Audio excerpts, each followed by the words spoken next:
En estos días que pasaron de enero, con mucha gente distraída, mucha gente de vacaciones, de hecho, cantidad de gente, porque están reventando todos los centros turísticos del país. La provincia de Buenos Aires ya dijo, nunca tuvo tanta gente moviéndose dentro de sus puntos turísticos en la historia, desde que se tiene registro. En este tiempo se produjo un viraje muy radical en las negociaciones con el Fondo Monetario. Capaz te llega algo distorsionado o capaz te llega de a retazos, porque acá, claro, la grieta lo percude todo, ¿no? Se cuela en todas partes la pertenencia partidaria. Están los que del lado de la oposición, del lado del macrismo, tienen la cara tan dura como para hablar de deuda, cuando está clarísimo que todo este quilombo gigantesco que tenemos es un quilombo derivado del mayor préstamo que haya dado el Fondo Monetario Internacional en su historia, y que además se lo dieron en contra de sus propias reglas a un gobierno para apoyarlo porque lo consideraban la cabeza política de playa de la derecha en la región. Entonces, como le gustaba políticamente Macri, le dieron la plata. Macri la chocó tanto y se fugó tanto y tan rápido ese dinero que terminó por colapsar su modelo económico, y el Fondo Monetario ahora nos dice, jódanse, el problema es de ustedes. Bueno, de ese lado está la mayoría del periodismo, y por eso es que uno se encierra en nimiedades, tonteras, como si la oposición va a ir, si los gobernadores y los jefes de bloque van a ir al Ministerio de Economía o al Congreso para hablar con Guzmán de la negociación y demás. Del otro lado tenés a los partidarios del gobierno, ¿no? A los que dicen no hay otra que firmar con el Fondo Monetario, entonces la culpa la tiene toda la oposición, porque no va, porque tendría que mostrar el apoyo. Qué irresponsables que son los opositores que nos endeudaron y que ahora no son dignos de dar el apoyo para que el gobierno firme con el Fondo Monetario. Bueno, en el medio lo que pasó es que el gobierno descubrió que el fondo es el fondo. Y entonces la semana pasada dio una conferencia de prensa, Martín Guzmán, en realidad no una conferencia de prensa, un acto con Alberto Fernández, donde dijo por primera vez que Estados Unidos le está corriendo la cancha a la Argentina y le está exigiendo un ajuste que va a ahogar la recuperación económica que se vivió durante 2021.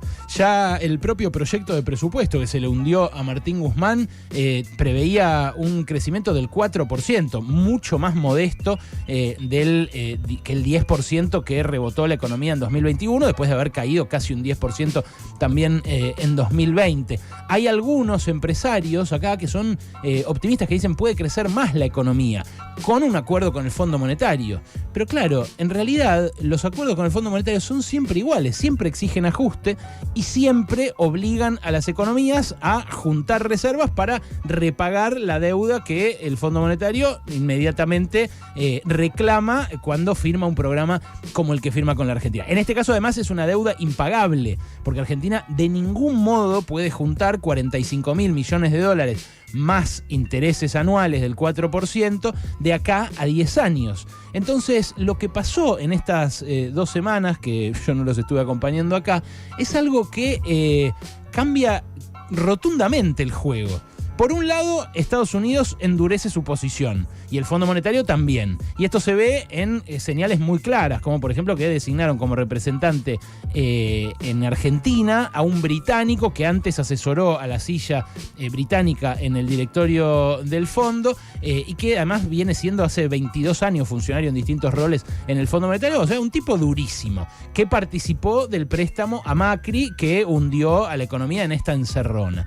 Después está el nuevo jefe para América, que es un brasileño israelí, ortodoxo, durísimo también, y alineado con otro halcón, que es David Lipton, que es el que está ahí al lado de la Secretaría del Tesoro, diciendo Argentina se tiene que cuadrar a las reglas del fondo de siempre. O sea, Argentina tiene que ajustar.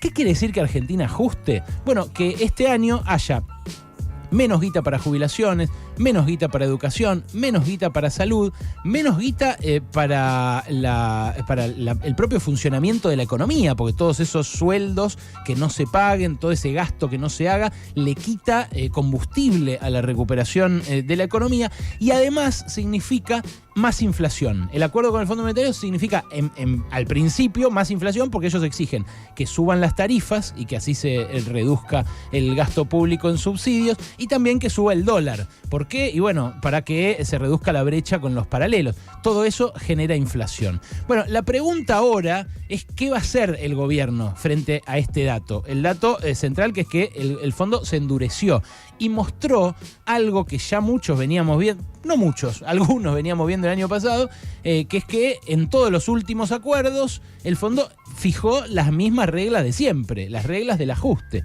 Ahora, hay otro dato también, que es que el gobierno admitió que ahora, y lo admitió Martín Guzmán, que el Fondo Monetario quiere obligar a un ajuste y quiere ahogar la recuperación.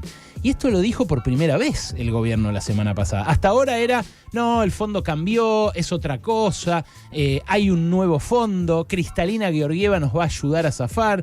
Bueno, eso cambió. Ahora, la pregunta es si el gobierno está recalculando su rumbo hacia un rumbo más confrontativo, o si es una forma esta de tensar la cuerda hasta último momento, como le dijeron, por ejemplo, algunos negociadores a Alejandro Rebosio, colega nuestro de acá de La Inmensa Minoría, porque escribió esto en el diario AR, o si es efectivamente el viaje de Alberto Fernández a China y a Rusia un intento de conseguir apoyos en el otro lado del mundo.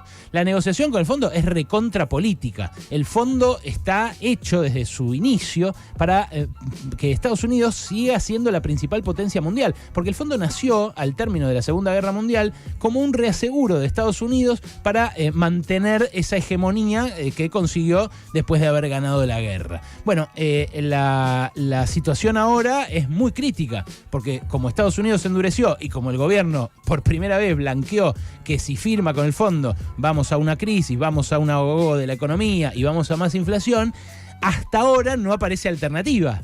El fondo venía diciendo la única que tenemos es el fondo. Entonces, ahora se abren dos caminos muy claros. Está Santiago Cafiero en Estados Unidos para reunirse hoy con el secretario del Tesoro, el secretario de Estado de Estados Unidos. Lo quiere convencer de que intervenga políticamente, porque del otro lado está la Secretaría del Tesoro que dice no, hagan lo que el fondo dice. Y es en general esa la que manda, la Secretaría del Tesoro. Ahora, si no funciona esta gestión desesperada que hace hoy Cafiero ante Blinken, ante su colega, su par estadounidense, está el viaje de Alberto Fernández dentro de 10 días a China y a Rusia.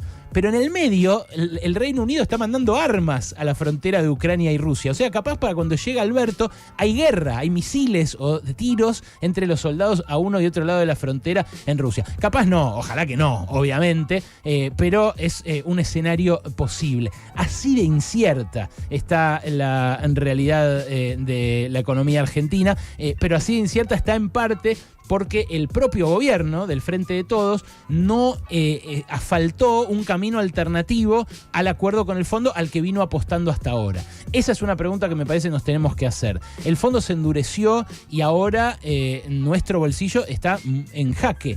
Pero ¿quién fue el que desde el principio, desde antes de la pandemia, apostó a que la salida fuera acercarse al Fondo Monetario a través de Estados Unidos? Que el Papa iba a ayudar, que Georgieva era buena onda a diferencia de Lagarde, que Biden, después cuando ganó Biden, iba a ser nuestro reaseguro para que cambie la cosa. Bueno, la historia muestra que Estados Unidos, gobiernen los demócratas o los republicanos, actúa igual con nuestros países, con los países del sur del mundo. Es cierto, China tampoco es regalona. En África se está llevando todos los recursos y a cambio de no demasiado.